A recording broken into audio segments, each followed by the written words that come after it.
Quand même, on a eu un petit espoir avec ce nouveau gouvernement. C'est enfin, pour la première fois depuis 2017, d'avoir une ministre du Logement de plein exercice, puisque le logement n'avait jamais été considéré dans la composition des gouvernements précédents comme méritant un ministère de plein exercice, et qui plus est avec une ministre qui est au moins connaît le sujet, ce qui n'a pas toujours été le cas de ses prédécesseurs.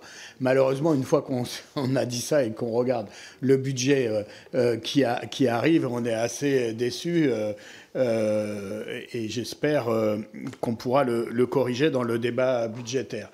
D'abord parce que la situation du logement, ça a été dit, je crois, par tout le monde ici, elle est catastrophique.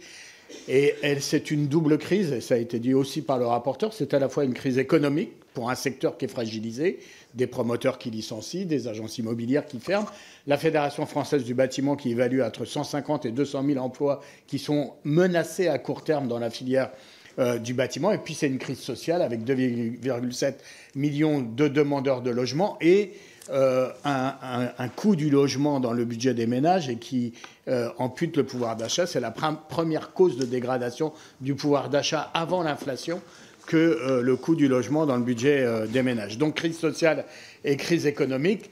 Et quand on regarde le budget tel qu'il nous est présenté, on ne s'y attaque pas.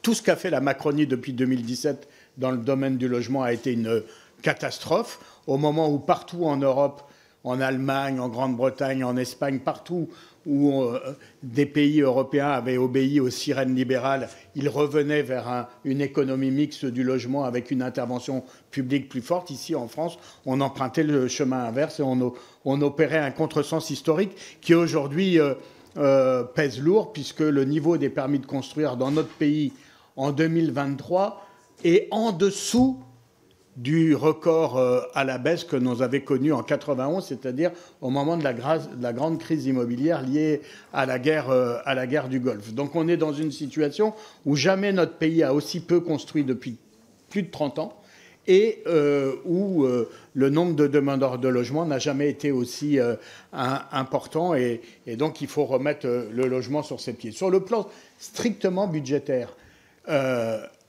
du côté de Bercy, on a toujours considéré, et je mets en garde tous ceux qui ici pourraient être tentés de faire de même, on a toujours considéré le logement comme un coût et jamais comme une recette. Or, dans le budget de la nation, le logement, tout poste de dépenses confondu, y compris l'APL, pèse environ 40 milliards d'euros dans le budget du pays et en rapporte entre 80 et 85 milliards, sans compter les DMTO, c'est-à-dire ce qui rapporte aux collectivités et aux départements.